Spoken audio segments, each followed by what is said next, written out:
আসসালামু আলাইকুম। প্রিয় দর্শক, অন্য মঞ্চের আলাপচারিতায় আপনাদের সকলকে আমন্ত্রণ জানাচ্ছি। আসসালামু আলাইকুম, আদাব এবং নমস্কার। এবছর সেনাপ্রধান জেনারেল ওয়াকার খান এবং জামাতের আমির ডক্টর শফিকুর রহমান দুজনই হজে গিয়েছিলেন এবং হজে গিয়ে সৌদি আরবে দুজনের মধ্যে একটি বৈঠক অনুষ্ঠিত হয়েছে।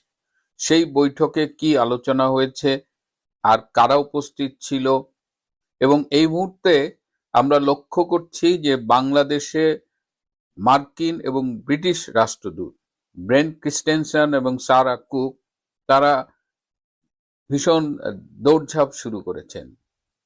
সৌদি আরবের বৈঠক, তাদের দৌড়ঝাঁপ, এগুলোর মধ্যে কি কোনো সম্পর্ক আছে? বাংলাদেশের রাজনীতি এবং বিশ্ব রাজনীতি কোন দিকে যাচ্ছে? এবছর হজে গিয়েছেন আমাদের সেনাপ্রধান। গতকাল তার নিউ লুক নিয়েও কথা বলেছি। আজকে একজন প্রাক্তন সেনাপ্রধানের কাছে আমি মন্তব্য জানতে চেয়েছিলাম যে আমাদের বর্তমান সেনাপ্রধানের এই নিউ লুকের খবর কি। তিনি জানিয়েছেন যে অতীতে বাংলাদেশের সেনাপ্রধানদের এমন দাড়ি দেখা যায়নি।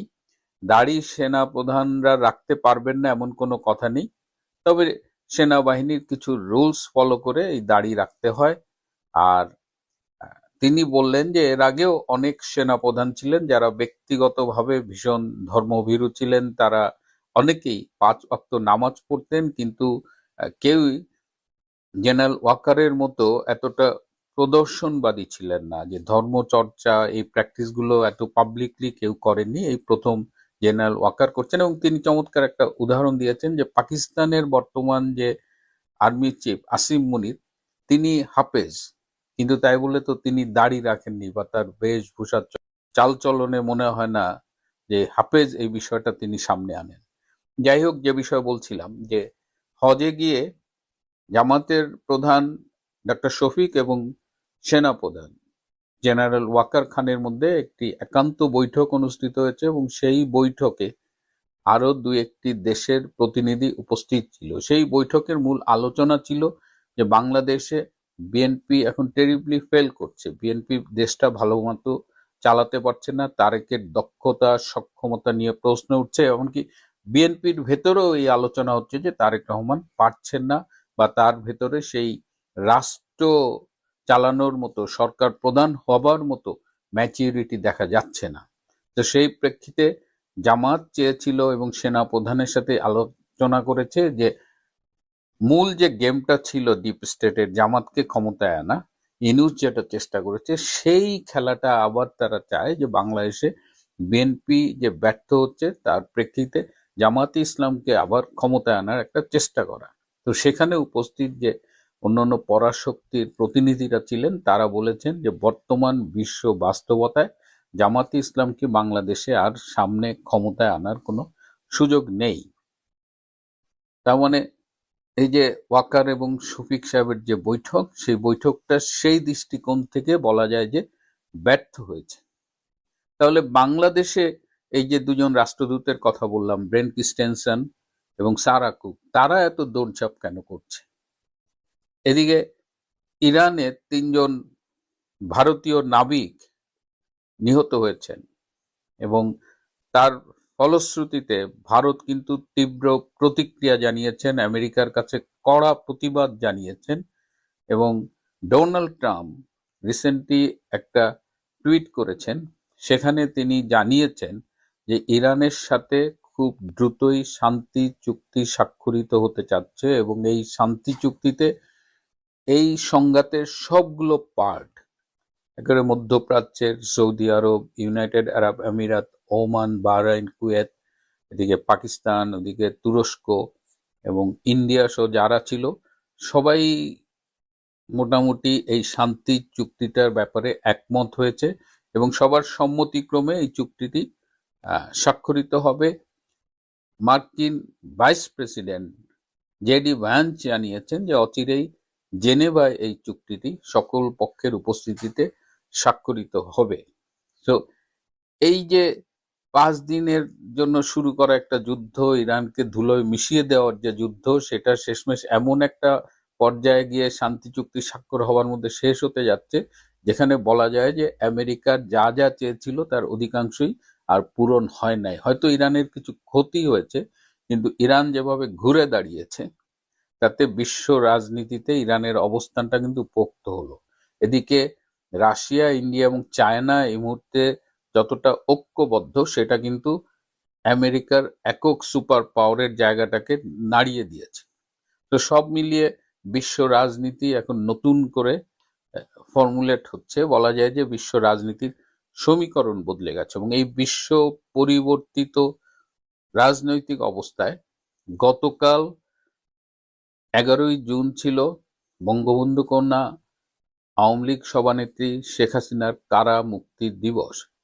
111-এর সরকার তাকে অ্যারেস্ট করেছিল 16ই জুলাই 2007 সালে, এবং 2008 সালের 11ই জুন তিনি মুক্তি পেয়েছিলেন। তো এই উপলক্ষে গতকাল যে বক্তৃতাটি তিনি করেছিলেন, সেখানে তিনি কিন্তু বলেছেন যে খুব তাড়াতাড়ি আপনাদের সাথে ঢাকায় দেখা হবে। কয়েকদিন ধরেই শেখ হাসিনার ঢাকায় ফেরার ব্যাপারে বলছেন, এবং মোটামুটি একটা কথা চাউর হয়েছে যে বাই ডিসেম্বর তিনি বাংলাদেশে আসবেন। কিন্তু যত দ্রুততার সাথে বিশ্ব রাজনীতি বদলাচ্ছে, এবং এই বিশ্ব রাজনীতির বদলের সাথে সাথে কিন্তু সাউথ এশিয়ান পলিটিক্স এবং বাংলাদেশের রাজনৈতিক অবস্থা সবই খুব দ্রুত বদলে যাচ্ছে, এবং এই পরিবর্তিত অবস্থায় শেখ হাসিনা কিন্তু খুব দ্রুতই বাংলাদেশে ফিরে আসতে পারেন। তাহলে এই যে রাষ্ট্রদূতদের যে কথা বলছিলাম, গতকাল একজন আওয়ামী লীগের কারাবন্দী নেতার সাথে এই ব্রেন্ট ক্রিস্টেনসন এবং সারা কুক দুজনেরই ফোনে আলাপ হয়েছে। তারা বিএনপির নেতৃবৃন্দের সাথেও আলাপ করেছেন, এবং অন্য অন্য রাজনৈতিক দলের নেতৃবৃন্দের জন্য সাথেও আলাপ করেছেন। অর্থাৎ বাংলাদেশের রাজনীতিতে নতুন কিছু একটা সমীকরণ তৈরি হচ্ছে, এবং তার অংশ হিসেবে কারাবন্দী নেতার সাথেও ফোনে আলাপ হয়েছে। আর এদিকে একটা জিনিস আপনারা খেয়াল করেছেন যে বিএনপি এই ইসলামী ব্যাংক সহ বেশ কিছু ইস্যুতে জামাতে ইসলামের উপরে চড়াও হয়েছে, এবং আজকে খবর পেলাম যে ইসলামী ব্যাংকের পাশাপাশি আরো 2-3টা ইসলামী ব্যাংক যারা ফলো করে, শরিয়া ব্যাংকিং যারা ফলো করে, তাদের উপরেও নাকি বিএনপি সরকার কঠোর অবস্থান নেবে। তার মানে জামাতের সাথে এই মুহূর্তে যে বিএনপির একটা দ্বন্দ্ব চলতেছে, আমরা যখনই জামাত বিএনপির কোনো দ্বন্দ্ব দেখি তখন একটা সন্দেহ হয় যে এটা আসলে দ্বন্দ্ব নাকি সাজানো নাটক। কারণ আজকে যদি আওয়ামী লীগ বলে আমরা ফিরে আসবো, হয়তো দেখা গেল যে জামাত বিএনপি সব কিছু ভুলে এক হয়ে গেছে। আবার অনেকে বলছেন যে এবারের এই যে সংঘাতটা, এই যে ব্যাংকের সংঘাত, এগুলো আসলে একটা কারণ আছে। যদিও জামাত বিএনপি এক মায়ের দুই সন্তান, কিন্তু তাদের মধ্যে একটা গন্ডগোল লাগার একটি কারণ হলো এই যে সৌদি আরবের বৈঠক, এই খবর সরকারের কাছে আছে। আরেকটি কারণ বিএনপির সরকারের কাছে আছে যে তারা মনে করে যে জামাত গোপনে হয়তো আওয়ামী লীগের সাথে যোগাযোগ করছে, এবং আওয়ামী লীগের সাথে মিলে তারা বিএনপি সরকারের বিরুদ্ধে হয়তো কোনো একটা আন্দোলন করবে, বা বিএনপি সরকারকে হটানোর কোনো একটা গোপন পরিকল্পনা করছে। এর ভিত্তিতেও বিএনপি সরকার ঠিক করেছে যে জামাতকে তারা একদম শোয়াই দেবে আর কি, এবং জামাতকে শোয়াইতে হলে প্রথমে তার অর্থনৈতিক মেরুদণ্ডটা ভাঙতে হবে, যে কারণে ব্যাংকিং এবং তাদের অন্যান্য যে ইনস্টিটিউশন আছে গ্রাজুয়ালি সেগুলোর উপরে প্রেসার করবে। অর্থাৎ রাজনীতির এই খেলায় বিএনপি বর্তমানে ভীষণ দোদুল্যমান একটা অবস্থায় আছে, এবং তাদের রাজনৈতিক দেউলিয়াত্বটা খুব প্রকট হয়ে উঠছে। এবং এই যে বাজেট পেশ করা হলো, এই বাজেট অধিবেশনে যে বাজেটটা পেশ করা হচ্ছে, সেটা নিয়ে ইতিমধ্যে অনেক সমালোচনা হচ্ছে। একটা অতি উচ্চাভিলাষী বাজেট, যেখানে রাজস্ব আদায়ের যে লক্ষ্যমাত্রা ধরা হয়েছে সেটি মোটামুটি ইম্পসিবল একটা টার্গেট। আর এটি বিদেশি ঋণ এবং বিদেশি অনুদান, দান, এগুলোর উপরে নির্ভর করে প্রণীত একটা বাজেট, যেখানে এটা বাস্তবায়নের সমস্যা হবে বলেই অনেকে মনে করছেন। আবার বিদেশি বিনিয়োগ আকৃষ্ট করার যে বিষয়টা থাকে, বাংলাদেশের একটি স্থিতিশীল রাজনৈতিক পরিবেশ, সেটি কিন্তু এই মুহূর্তে নেই, এবং সেটা নিকটে 1-2 বছরের মধ্যে আসবে সেটাও মনে হয় না। সব মিলিয়ে বিএনপি গভীর খাদে পড়েছে। জামাতের ভূমিকা নিয়ে এখন প্রশ্ন উঠেছে এবং যতই দিন যাচ্ছে বাংলাদেশে আওয়ামী লীগের অবস্থান আরো দৃঢ় হচ্ছে এবং আওয়ামী লীগের রাজনীতিতে একেবারে সক্রিয় হয়ে ফিরে আসা খুব দ্রুতই ঘটবে বলে বিশ্লেষকরা মনে করছেন। প্রিয় বন্ধুরা, আজ এ পর্যন্তই। আসসালামু আলাইকুম।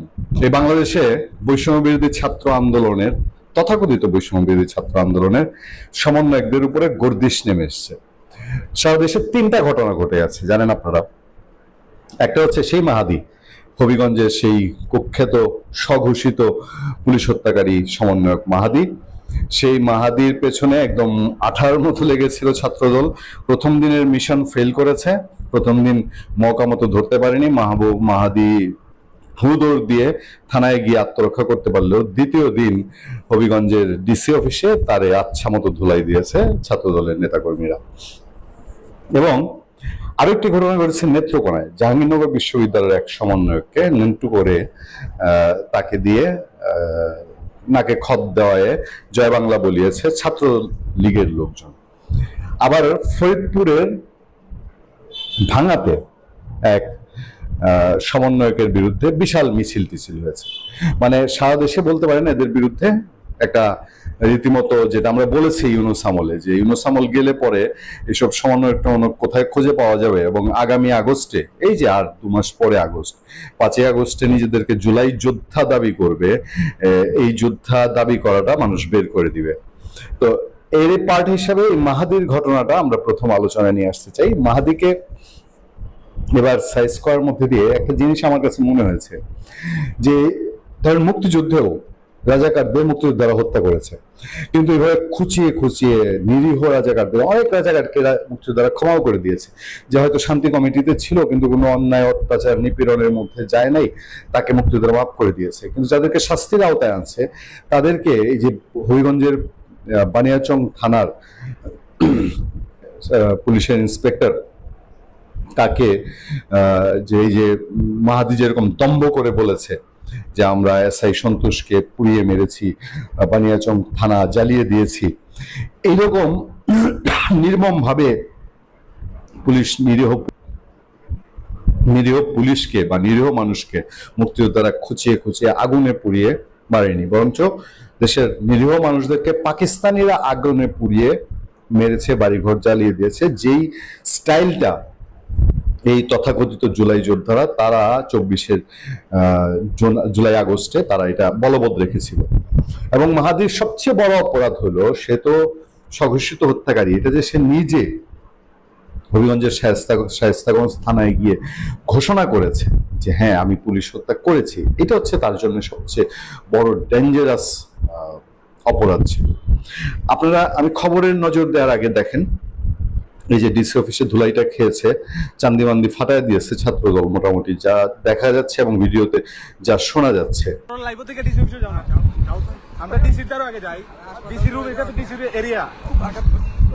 এখান থেকে এই যখন ডলা খাওয়ার পরে তার সাথে আরো 2-4 জন ছিল, এরা কাছাকাছি বোধহয় 2 মিনিটের দূরত্বে সম্ভবত ওখানে হসপিটাল, সে হসপিটালে নিয়ে গেছে।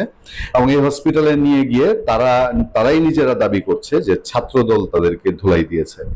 কিছুক্ষণ আগে, সর্বোচ্চ 2 মিনিট আগেই তার উপর হামলা করা হয় এবং ছাত্রদলের কিছু নেতারা তার উপর হামলা করে। তো এই যখন অবস্থা, তখন যেটা জানা গেল যে আগের দিন যে ধাওয়া করেছিল, সেই ধাওয়ার ফুটেজ কোথাও পাওয়া যাচ্ছে না। পুলিশও বলেছে এরকম ধাওয়ার কোনো দৃষ্টান্ত তারা দেখে নেই।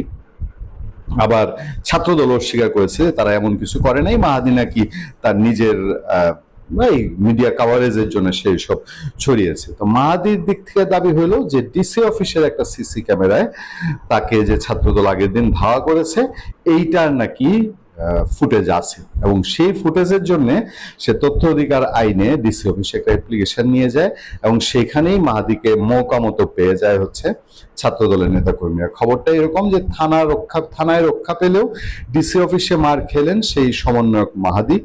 হবিগঞ্জে বৈষম্যবিরোধী ছাত্র আন্দোলনের জেলা শাখার সদস্য সচিব মাহাদি হাসানকে ডিসি অফিসের ভেতরে মারধরের ঘটনা ঘটেছে। এবার অভিযোগ করা হয়েছে ছাত্রদলের নেতাকর্মীরা তার উপর হামলা করেছেন।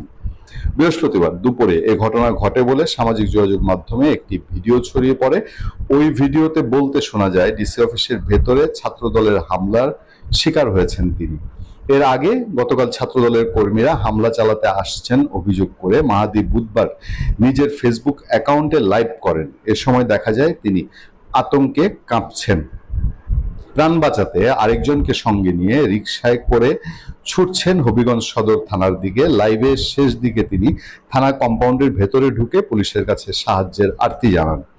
বৈষম্যবিরোধী ছাত্র আন্দোলনের সাবেক সমন্বয়ক ও সংগঠনটির হবিগঞ্জ জেলা শাখার সাধারণ সম্পাদক মাহাদি হাসান লাইভে দাবি করেন, ছাত্রদলের কর্মীরা তার উপর হামলা চালানোর উদ্দেশ্যে ধাওয়া করেছেন। এই ঘটনায় তিনি সদর থানায় আশ্রয় নিয়েছেন। ফেসবুক লাইভে মাহাদি বলেন, ছাত্রদল আমার উপর সামনে এসে অ্যাটাক করতে আসতেছে, আমার কি পার্সোনাল কোনো মতামত দেওয়ার অধিকার নাই? ছাত্রদলের লোকজন আমার পেছনে ধাওয়া দিচ্ছে, আমার কি পার্সোনাল অধিকার নেই? লাইভের শেষ দিকে তিনি বলেন, আমি এখন থানাতে আছি, ডিউটি অফিসার সাহেবের রুমে আছি, আমার একটা পরীক্ষা ছিল, ড্রাইভিং পরীক্ষা। আমি আগেই জানিয়েছিলাম এখানে আমার একটি নিরাপত্তা সংক্রান্ত উদ্বেগ আছে, তারপর পরীক্ষার জন্য এসেছিলাম। আসার সময় রিকশায় ছিলাম, তখন পেছন থেকে আমাকে হামলা করার জন্য ধাওয়া দেওয়া হয়। মাহাদি হাসানের দাবি, তিনি আগেই বিষয়টি সংশ্লিষ্টদের অবগত করেছিলেন, পরীক্ষা দিতে পারবেন বলে সংশ্লিষ্টরা তাকে আশ্বস্ত করেছিল, মানে ছাত্রদলকে জানিয়েছিল, ছাত্রদল আশ্বস্ত করেছিল, আসো বাপু, তোমার পরীক্ষা দিয়েছে পরীক্ষা দিতে। তবে ঘটনাস্থলে পৌঁছানোর পর পরিস্থিতি বদলে যায়। এবছরের শুরুতে এক যুবককে গ্রেফতার করে হবিগঞ্জের শায়েস্তাগঞ্জ থানা পুলিশ 2 জানুয়ারি। এরপর 2 জানুয়ারি তাকে ছাড়াতে থানায় যান মাহাদি হাসানের নেতৃত্বে একদল শিক্ষার্থী। এক পর্যায়ে ওসির কক্ষে ঢুকে পড়েন মাহাদি হাসান। তাকে দম্ভ নিয়ে বলতে শোনা যায়, আমরা জুলাই আন্দোলনকারীরা সরকারকে ক্ষমতায় বসিয়েছি, আপনি প্রশাসনের লোক হয়ে আমাদের ছেলেকে গ্রেফতার করেছেন। হবিগঞ্জের সবচেয়ে গুরুত্বপূর্ণ আন্দোলন হয়েছিল, এখানে 10 জন নিহত হয়েছেন। বানিয়াচং থানা আমরা পুড়িয়ে দিয়েছিলাম, এসআই সন্তোষকে আমরা আগুনে জ্বালিয়ে দিয়েছিলাম। আমাদের এতগুলো ছেলে কি এমনি এমনি ভেসে এসছে? বিষয়টি নিয়ে প্রচন্ড সমালোচনা তৈরি হলে 3 জানুয়ারি মাহাদিকে গ্রেফতার করে পুলিশ। তবে সমর্থকদের বিক্ষোভের প্রেক্ষাপটে 4 জানুয়ারি তাকে জামিনে মুক্তি দেন। 2024 সালের 5 আগস্ট গণ অভ্যুত্থানের দিনে একদল বিক্ষোভকারী বানিয়াচং থানায় আক্রমণ চালিয়ে অস্ত্র লুট ও অগ্নিসংযোগ করে। যাই হোক, সেই ভয়ঙ্কর ঘটনা নিয়ে বিবিসি এবং প্রথম আলোতে নিউজ ছাপা হয়েছিল যে থানায় প্রায় 56 জন পুলিশকে জিম্মি করা হয় এবং এক পর্যায়ে মধ্যরাতে দাবি করা হয় যে এসআই সন্তোষকে তাদের হাতে তুলে দিতে হবে। সেনাবাহিনী যাওয়ার পরেও পরিস্থিতি নিয়ন্ত্রণে আসছিল না। নির্মমভাবে সবার চোখের সামনে এসআই সন্তোষকে এই দুষ্কৃতকারী হত্যাকারীদের হাতে তুলে দেওয়া হয়, তুলে দিতে বাধ্য হয় আইন শৃঙ্খলা বাহিনী এবং তাকে পিটিয়ে পুড়িয়ে পরের দিন গাছে ঝুলিয়ে রাখা হয়। আমার প্রশ্ন হলো, এই যে তার দম্ভ, এসআই সন্তোষকে জ্বালিয়েছে, হবিগঞ্জ থানা জ্বালিয়েছে, ইউনূস পরিবর্তনের পর কোথায় গেল সেই দম্ভ? যেই থানা পুড়িয়েছে, যে থানায় গিয়ে ওসিকে হুমকি দেয়, সেই থানায় গিয়ে যান বাঁচানোর জন্য আশ্রয় নিতে হয়। দেখেন, আমি বরাবরই বলি, এখনো বলি, মাহাদিকে ছাত্রদল পিটাবে, মারবে, কিলাবে, এইটা বাংলাদেশের ট্রেডিশন, বাট আমাদের এটা কাম্য না। আমরা মনে করি না যে এটা হওয়া উচিত, এটা হওয়া বাঞ্ছনীয়। কিন্তু এদের যে পাপ, এই পাপের শাস্তি কি? এই পাপের শাস্তি তো বিএনপি তো তাদেরকে ইন্ডেমনিটি দিয়ে দিয়েছে। সেই পাপের শাস্তি আমরা এও মনে করি না যে আওয়ামী লীগ ছাত্রলীগ যদি সুদিন ফিরে আসে তারাও অ্যাটাক করুক, এসআই সন্তোষকে যা করা হয়েছে মাহাদির মতো ছেলেদেরকে সেটা করা হোক। আইনের মধ্যে দিয়ে টুডে অর টুমোরো এদের কি বিচারের মুখোমুখি হতে হবে না? এরা কি পার পেয়ে যাবে? মাহাদি তো নিজে আপ্রাণ চেষ্টা করছে দেশের বাইরে চলে যাওয়ার জন্য, তারা পালিয়ে যাওয়ার জন্য উঠে পড়ে লেগেছে। যেই ভাবনায় সুখে তারা ছিল যে ইউনূস আমল বোধহয় আজীবনের জন্য এসছে, এই দেশ থেকে বোধহয় আওয়ামী লীগ নাই হয়ে গেছে, আর কোনোদিন ফিরবে না, কিন্তু এখন তাদের কলিজা আস্তে আস্তে ছোট হয়ে আসছে। আমি সবগুলো নিউজের এবং সবগুলো ভিডিওর কমেন্ট পড়ার চেষ্টা করছি। সেই কমেন্টে শুধু হাস্য রস আর ব্যঙ্গ। কেউ কেউ বলছে ছাত্রদলকে, ভাই তোমাদের দিকে রিকোয়েস্ট, আমাদের জন্য কিছু রাইখো, ছাত্রলীগের জন্য কিছু রাইখো। মানে ছাত্রলীগেরও এই টাইপের প্ল্যান আছে। ফলে এই মাহাদিদের ভবিষ্যৎ কি, এটা নিয়ে নিশ্চয়ই তাদের পরিবার এবং তার পিতাও প্রকাশ্যে এসেছিলেন এর মধ্যে, তাদের নিশ্চয়ই দুশ্চিন্তার শেষ থাকবে না। ভালো থাকবেন, সুস্থ থাকবেন। বর্ডারে যেটা হচ্ছে, সেখানে যদি দায় কাউকে দিতে হয়, বাংলাদেশের নাগরিককে দিতে হবে। এর কারণ হচ্ছে, ভারত থেকে খুব কম সংখ্যক মানুষ বাংলাদেশে আসেন অবৈধ পথে। একদম যে আসেন না তা না। আমি বাংলাদেশের জেল, বিশেষ করে কাশিমপুর কারাগারে আমি ভারতীয় পেয়েছি যারা অবৈধভাবে বাংলাদেশে ঢুকেছিলেন অথবা বৈধভাবে ঢুকেছিলেন, অবৈধ হয়েছেন। ভিসা, মানে সাউথ ইস্ট এশিয়া এগুলো হয়, মানে মানুষ ভিসার ব্যাপারে সতর্ক থাকে না।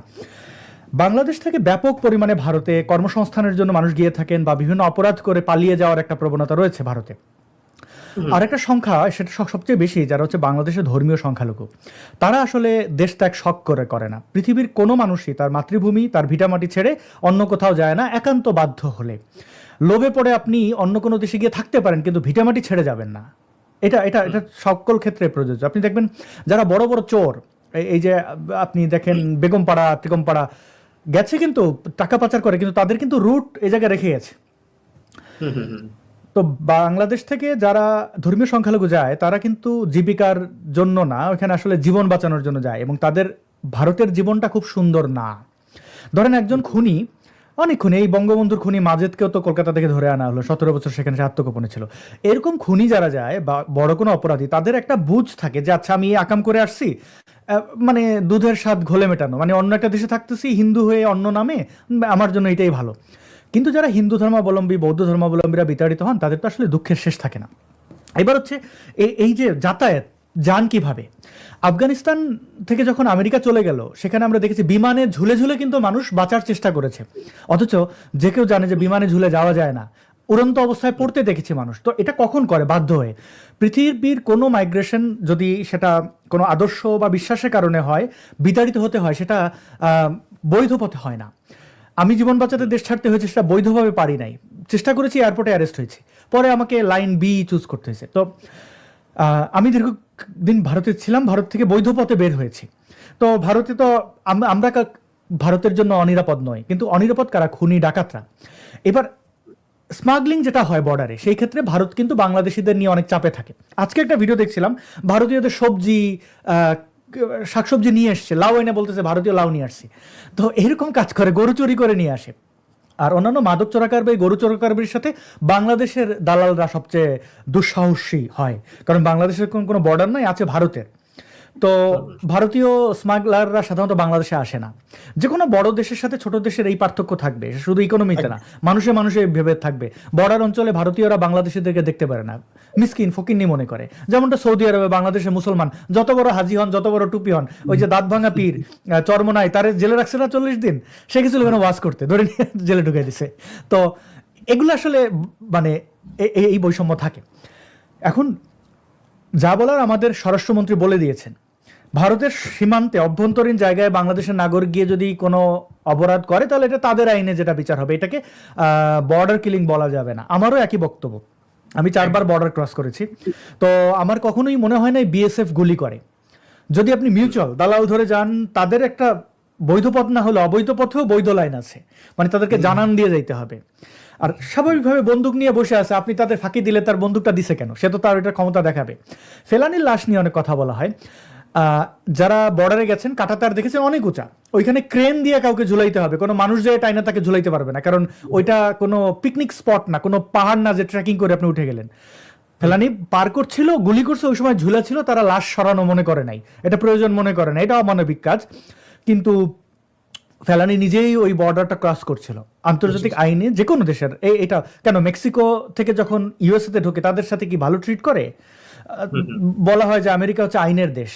তো সব জায়গায় আসলে আইন দেখানোর আগে আমাদের স্মার্ট হইতে হবে। বর্ডার নিয়ে আমার বক্তব্য এটাই যে বাংলাদেশের মানুষের অনেক দায় রয়েছে এই সব ইয়েতে, এবং ভারতের সীমানায় যারা দায়িত্বে থাকে তারা কিন্তু বাঙালিও না, ওরা অবাঙালি।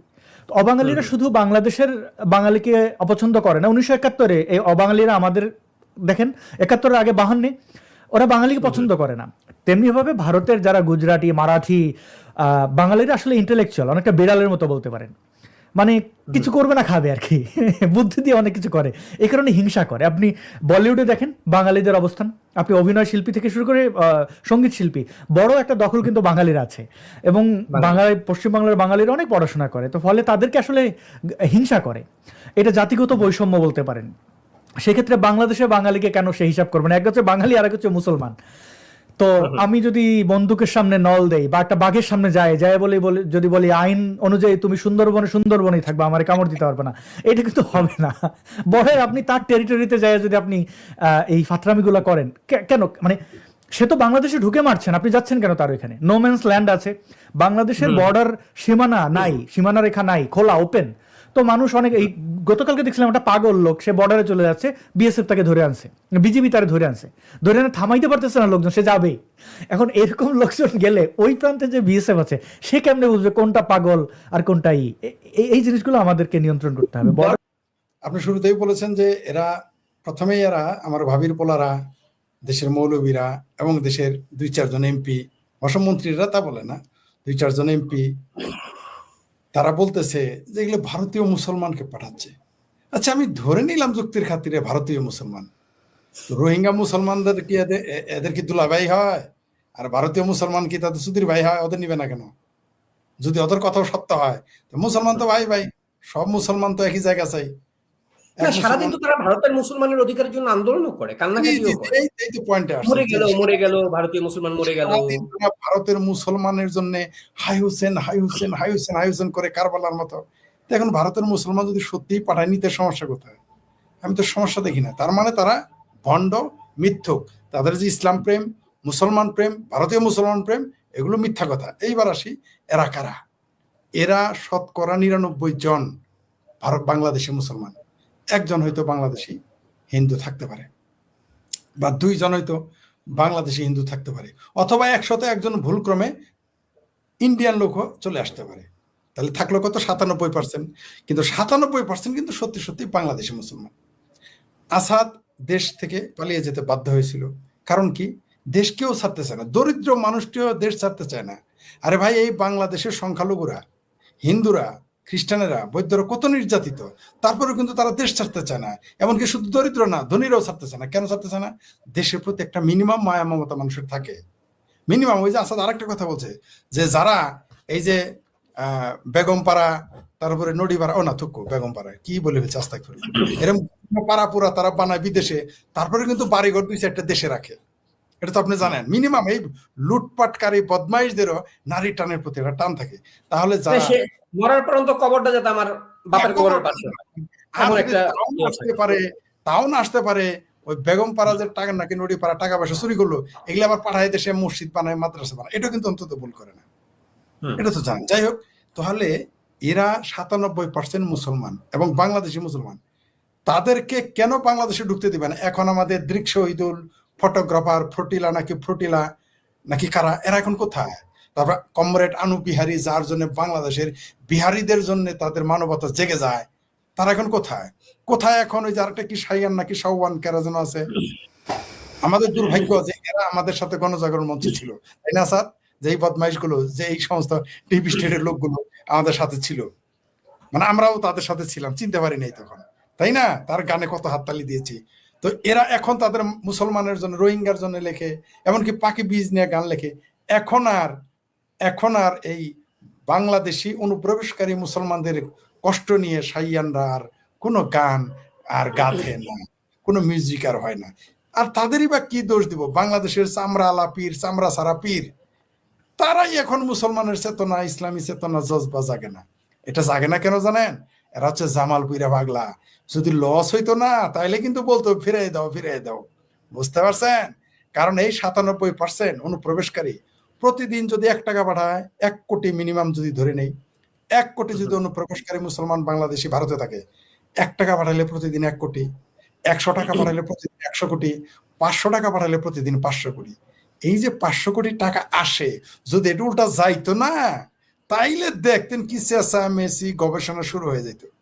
আচ্ছা, এই যেটা আমি বারবার বলি যে এরা গরিব বলে আপনি তাদের নিবেন না, এদের চেহারা খারাপ বলে নিবেন না, অশিক্ষিত বলে নিবেন না, বা এরা ভারতে গেছে বলে ফেরত নিতে চান না।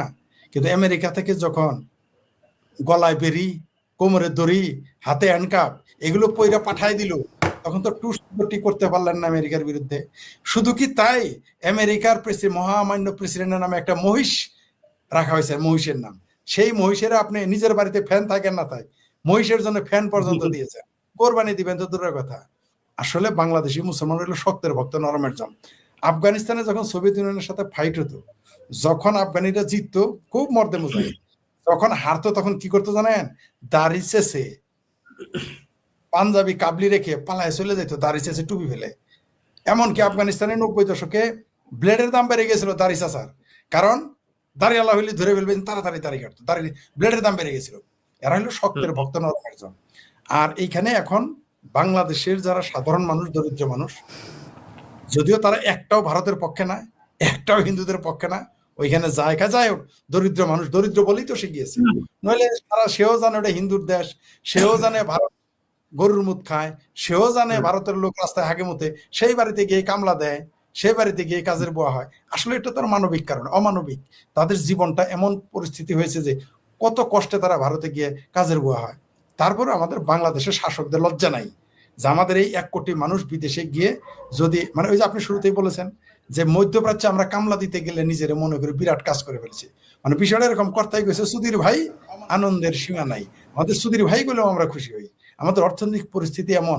তারপর ওই লিল্লাখার মৌলবীরা এই লিল্লাখরের মেসি কোদাকুদি নাচানাচি করবেই, এটা তাদের স্বভাব। কিন্তু এটা আমাদের দুর্ভাগ্য।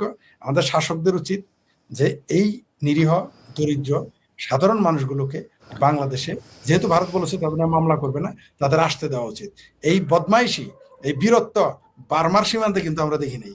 12 থেকে 14 লক্ষ যখন আসে তখন দুলাভাই কয়টাকে নিয়ে আসে, বার্মারা 100-150 জেলে ধরে নিয়ে যায় বাংলাদেশে, টু শব্দটি করতে সাহস পায় না।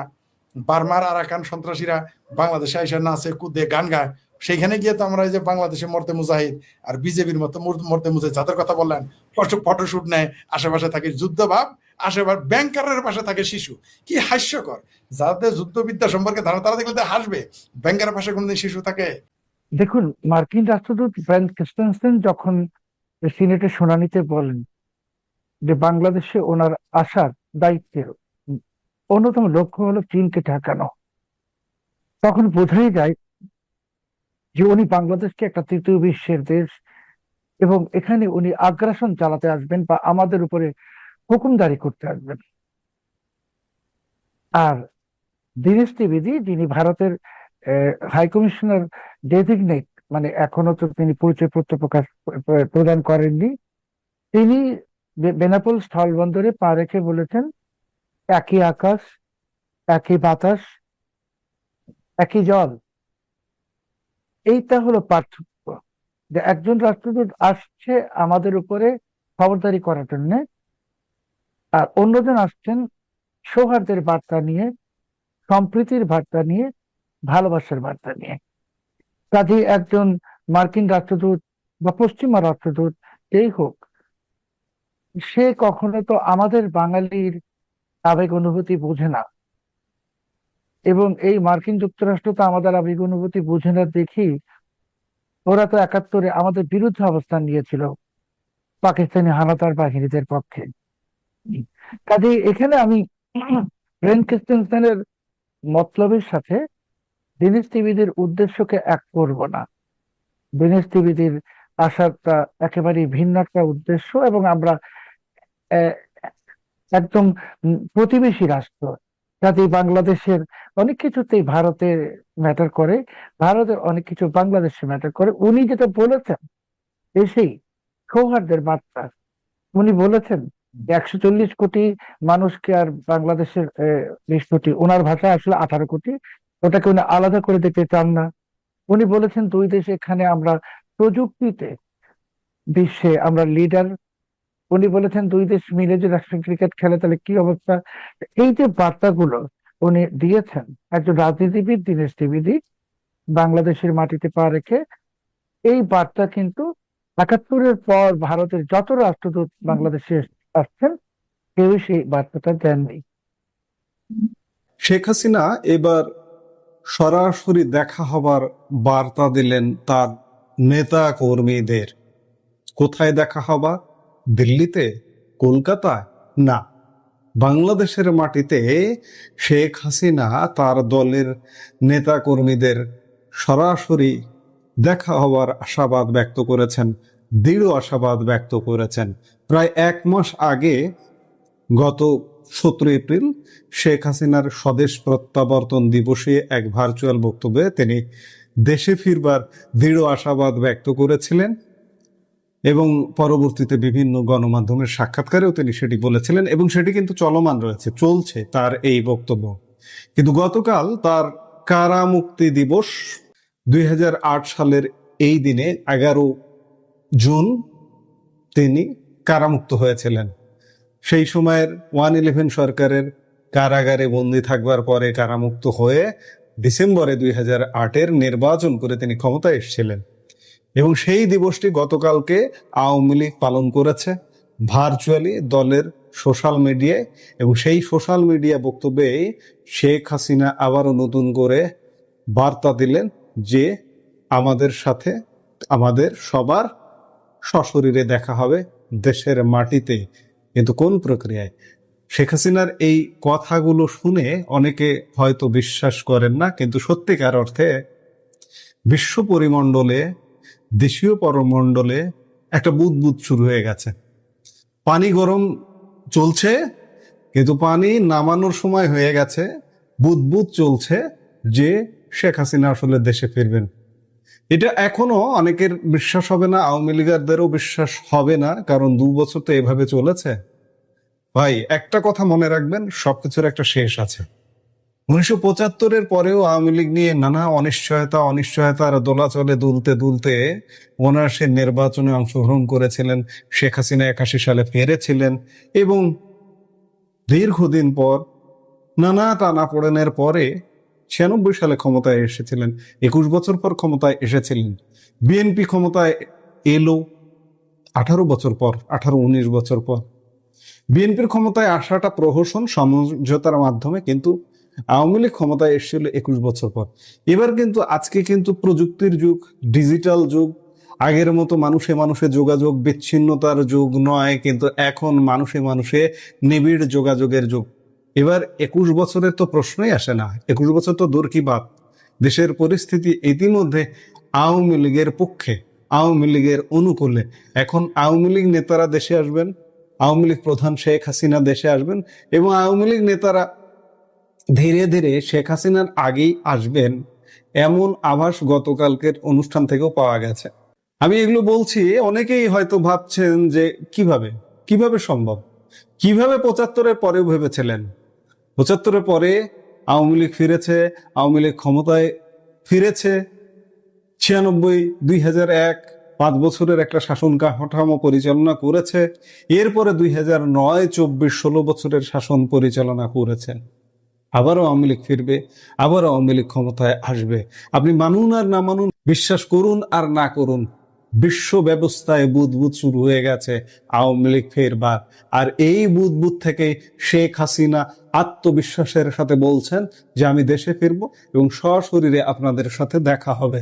ভারতে অবস্থানরত আওয়ামী লীগ সভানেত্রী তথা বাংলাদেশ সরকারের সাবেক প্রধানমন্ত্রী শেখ হাসিনা প্রতিদিনই দলের শত শত নেতা কর্মীর সঙ্গে ভার্চুয়াল বৈঠক এবং টেলিফোনে কথা বলছেন। তিনি প্রতিদিন কথা বলেন, কিন্তু একটি জায়গায় নেতা কর্মীদের বড় আক্ষেপ রয়ে গেছে, আর তা হলো ভিডিওতে তাকে দেখা যায় না, শুধু কণ্ঠ শুনে সন্তুষ্ট থাকতে হচ্ছে অনুসারীদের।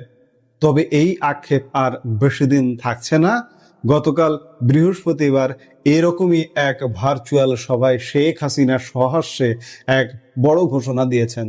তিনি জানিয়েছেন অচিরেই দেশে নেতাকর্মী ও সমর্থকদের মুখোমুখি হবেন তিনি। শেখ হাসিনার স্পষ্ট কথা, দেখা হবে দেশেই, একটু অপেক্ষা করো। দর্শক, বৃহস্পতিবার বাংলাদেশ আওয়ামী লীগ সভানেত্রী শেখ হাসিনার ঐতিহাসিক কারা মুক্তি দিবসের অনুষ্ঠান ছিল। ফিরে দেখা যাক ইতিহাসের সেই পাতা। 2008 সালের 11 জুন বাংলাদেশের সেনা সমর্থিত তত্ত্বাবধায়ক সরকার তীব্র গণ আন্দোলনের মুখে শেখ হাসিনাকে দীর্ঘ 11 মাস পর জেল থেকে মুক্তি দিতে বাধ্য হয়েছিল। কারাগারে সাবেক প্রধানমন্ত্রী তথা তৎকালীন বিরোধী দলীয় নেত্রীর ওপর তুমুল নিপীড়ন চালিয়েছিল সেই সরকার। শুধু তাই নয়, তার আগে শেখ হাসিনাকে বিদেশ থেকে দেশে ফিরতেও চরম বাধা দেওয়া হয়েছিল। ঢাকাগামী সমস্ত বিদেশি বিমান সংস্থাকে চাপ বলে দেওয়া হয়েছিল শেখ হাসিনাকে যেন তারা দেশে ফেরার বিমানে উঠতে না দেয়, কিন্তু দমে যাননি তিনি। নিউ ইয়র্ক থেকে লন্ডন হয়ে দেশে ফেরার অদম্য সিদ্ধান্ত নিয়েছিলেন।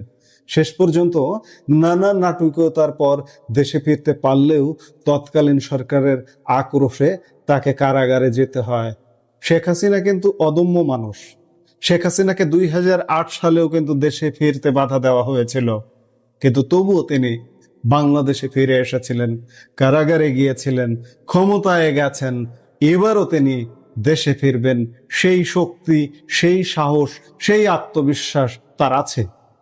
2024 সালের 5 আগস্ট ক্ষমতাচ্যুত হওয়ার পর থেকে তিনি সম্পূর্ণ ভার্চুয়াল মাধ্যমে অডিও ভাষণ দিয়ে আসছেন। কিন্তু দর্শক, এবারের সভাটি ছিল চরিত্রগত দিক থেকে সম্পূর্ণ ভিন্ন ও তাৎপর্যপূর্ণ। কেন জানেন? কারণ আওয়ামী লীগের কেন্দ্রীয় নেতৃবৃন্দ এই সভায় যে ভাষণ দিয়েছেন তার মূল বিষয়বস্তু ছিল দলের ফাইনাল ম্যাচ, অর্থাৎ বঙ্গবন্ধু কন্যা শেখ হাসিনার স্বদেশ প্রত্যাবর্তন। সভায় দলের যুগ্ম সাধারণ সম্পাদক তথা সাবেক বিদেশ ও তথ্য এবং সম্প্রচার মন্ত্রী হাসান মাহমুদ এক হুঙ্কার ছেড়ে বলেন, নেত্রীর তৃতীয় স্বদেশ প্রত্যাবর্তনটি সাধারণ কোনো ঘটনা হবে না, এটি হবে 1 কোটি মানুষের এক ঐতিহাসিক জমায়েতের মধ্য দিয়ে। প্রসঙ্গত, শেখ হাসিনার রাজনৈতিক জীবনে এর আগেও 2টি ঐতিহাসিক প্রত্যাবর্তন রয়েছে, যা বাংলাদেশ ও ভারতের ইতিহাসের সঙ্গে গভীরভাবে জড়িত। 1981 সালের 17 মে তিনি দিল্লির নির্বাসিত জীবন শেষ করে স্বদেশে ফিরে এসেছিলেন। আমরা জানি 1975 সালের 15 আগস্ট তার পিতা বঙ্গবন্ধু শেখ মুজিবুর রহমান সেনাবাহিনীর একদল বিপদগামী সদস্যের হাতে সপরিবারে নিহত হওয়ার সময় শেখ হাসিনা দেশে ছিলেন না, ছিলেন বিদেশে। ওই সময় পরিস্থিতি বিবেচনা করে ভারতের তৎকালীন প্রধানমন্ত্রী ইন্দিরা গান্ধী পরম মমতায় শেখ হাসিনা, তার বোন রেহানা এবং স্বামী সন্তানদের দিল্লিতে রাজনৈতিক আশ্রয় দেন। দীর্ঘ 6 বছর দিল্লিতে কাটিয়ে 1981-তে প্রথমবার ঐতিহাসিক স্বদেশ প্রত্যাবর্তন ঘটে শেখ হাসিনা।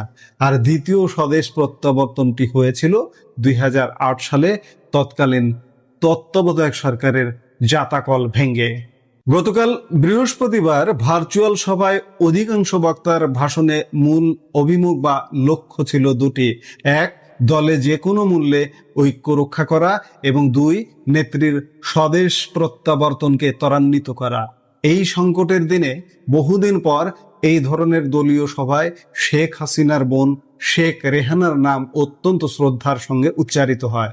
একই সঙ্গে উচ্চারিত হয় শেখ হাসিনা পুত্র সজীব অয়াজের জয়ের ভূমিকার কথাও। দর্শক, ইতিহাস সাক্ষী 111 তত্ত্বাবধায়ক সরকারের সময় শেখ হাসিনা যখন জেলে ছিলেন তখন দলের নানা কর্মসূচিতে সক্রিয় থেকে আন্দোলনকে চাঙ্গা করেছিলেন বোন শেখ রেহানা এবং পুত্র সজীব অজের জয়। প্রবীণ নেতা মোফাজ্জল হোসেন চৌধুরী মায়া সবাই স্মরণ করেন 2008-এ শেখ হাসিনার জেল মুক্তির দিনে ঢাকায় আক্ষরিক অর্থে জনপ্লাবন বয়ে গিয়েছিল। জেল থেকে বেরিয়ে সেই জনপ্লাবনে ভেসে ভেসেই ধানমন্ডির সুধা সদনের বাড়িতে পৌঁছেছিলেন শেখ হাসিনা। মায়া স্পষ্ট বলেন, সেদিন নেপথ্যে থেকে শেখ রেহানা দলকে এই কাজে উৎসাহ এবং নিখুঁত পরিকল্পনা জুগিয়েছিলেন।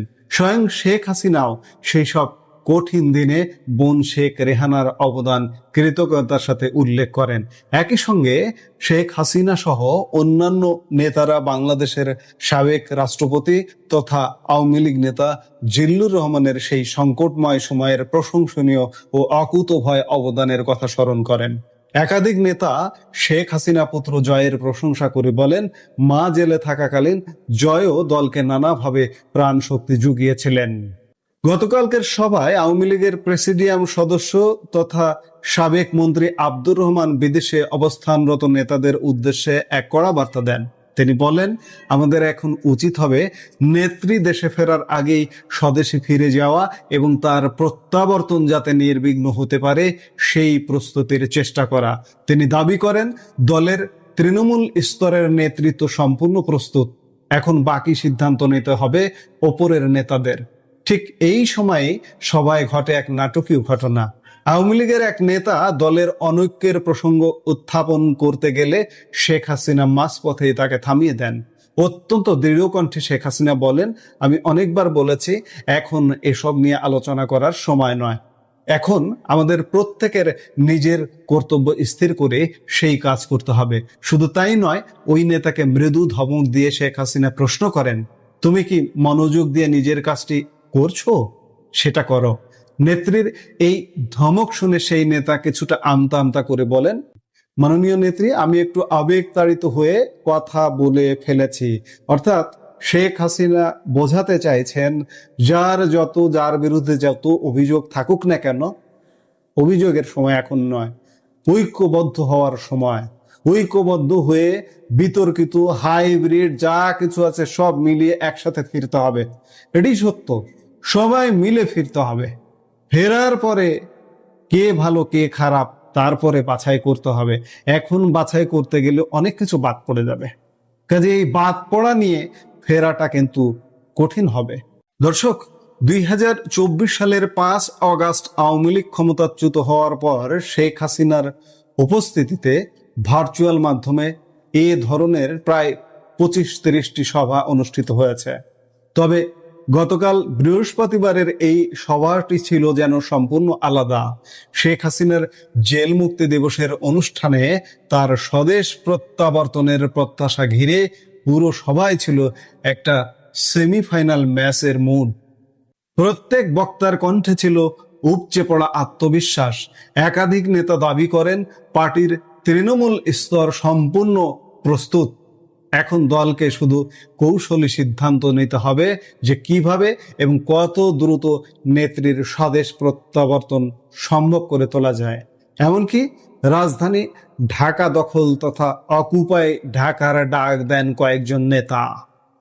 সভাটি পরিচালনা করছিলেন আওয়ামী লীগের মুক্তিযুদ্ধ বিষয়ক সম্পাদক মৃণাল কান্তি দাস। তিনি কথা প্রসঙ্গে নানা সময়ে শেখ হাসিনাকে মহিমান্বিত করে অনেক স্তুতি বাক্য বলেন, কিন্তু শেখ হাসিনা তাকেও এক প্রকার ধমক দেন।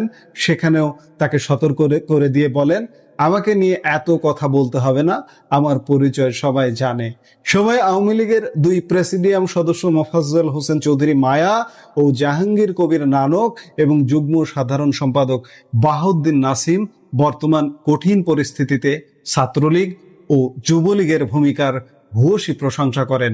এছাড়া গুরুত্বপূর্ণ ভাষণ দেন 2 সাংগঠনিক সম্পাদক সুজিত রায় নন্দী ও SM কামাল হোসেন।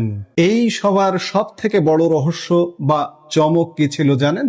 আওয়ামী লীগের এই সভাগুলিতে সাধারণত ঘুরিয়ে ফিরিয়ে বিভিন্ন নেতার বলার সুযোগ দেওয়া হয়, কিন্তু বৃহস্পতিবারের এই মেগা ভার্চুয়াল সভায় যোগ দেননি খোদ দলের সাধারণ সম্পাদক ওবায়দুল কাদের। কি ঘটল? 2 দিন আগে এক সভায় শেখ হাসিনাকে তিনি কাঠ গড়ায় দাঁড় করালেন নানা বিষয় নিয়ে, সেনাপ্রধান নিয়োগ, রাষ্ট্রপতি নিয়োগ ইত্যাদি নানা বিষয় নিয়ে। সেই 2 দিন পরে ওবায়দুল কাদের আবারও ভার্চুয়াল সভায় অনুপস্থিত। শুধু তাই নয়, উপস্থিত বক্তাদেরও কেউ তার প্রসঙ্গ বা নাম একবারের জন্য উত্থাপন করেননি। অথচ ইতিহাস বলছে তত্ত্বাবধায়ক সরকারের সময় জরুরি অবস্থা জারির পর টানা 17 মাস কারাগারে নির্যাতিত হয়েছিলেন আওয়ামী লীগের এই বর্তমান সাধারণ সম্পাদক। ওবায়দুল কাদেরের এই অনুপস্থিতি এবং নেতাদের নীরবতা রাজনৈতিক মহলে নতুন সমীকরণের জন্ম দিচ্ছে। সভা চলাকালে আবেগঘন মুহূর্তে একাধিক জন সঞ্চালককে অনুরোধ করেন তারা নেত্রীকে একটু সালাম দিতে চান, তাদের যেন কয়েক সেকেন্ডের জন্য সুযোগ দেওয়া হয়। মূল সভা শেষে নেতা নেত্রীদের অনেকেই শেখ হাসিনাকে সালাম জানাতে শুরু করেন। তখন শেখ হাসিনা পর্দার ওপার থেকে সবাইকে দেখে মজার ছলে সহাস্যে বলেন, আমি তোমাদের সবাইকে দেখতে পাচ্ছি, তোমরা আমাকে দেখতে পাচ্ছ না। ইনশাল্লাহ অচিরেই দেশে সশরীরে দেখা হবে আমাদের, একটু অপেক্ষা করো। দর্শক, শেখ হাসিনার এই আত্মবিশ্বাসী বার্তা এবং আওয়ামী লীগের অকুপাই ঢাকার পরিকল্পনা বাংলাদেশের রাজনীতিতে আগামী দিনে কি ঝড় তুলতে চলেছে? ঝড় তো অবশ্যই কিছু একটা তুলতে চলেছে। আমি শুরুতেই বলেছি যে একটা বুদবুদ শুরু হয়ে গেছে, কিন্তু পানি গরম হয়ে গেছে, বুদবুদ উঠছে, পানিটা গরম করে নামানোর সময় হতে চলল। এখন সেটি কয় দিন লাগে, কয় মাস লাগে, এখন সেটি দেখার বিষয়ে আমরা নিশ্চয়ই দেখছি, অপেক্ষা করছি। কারণ বাংলাদেশের মাটিতে একজন শেখ হাসিনাকে অবশ্যই প্রয়োজন। এগিয়ে যাওয়া বাংলাদেশকে এগিয়ে নিতে হলে, আর যদি আপনারা পিছিয়ে নিতে চান, তাহলে এই যে বর্তমান যে ব্যবস্থাগুলো চলছে আপনারা 2 বছর ধরে খুঁড়িয়ে খুঁড়িয়ে যে দেখছেন সেটি চলতে থাকুক, কিন্তু জনগণ সেটি চলতে দেবে না। ইতিমধ্যে জনগণ বুঝে গেছে যে কোনটা দিন আর কোনটা রাত। জনগণ দিনের ঝকঝকে আলোকে টেনে আনবে, আর দিনের ঝকঝকে সেই আলোটাই হচ্ছেন শেখ হাসিনা। শেখ হাসিনা আসছেন।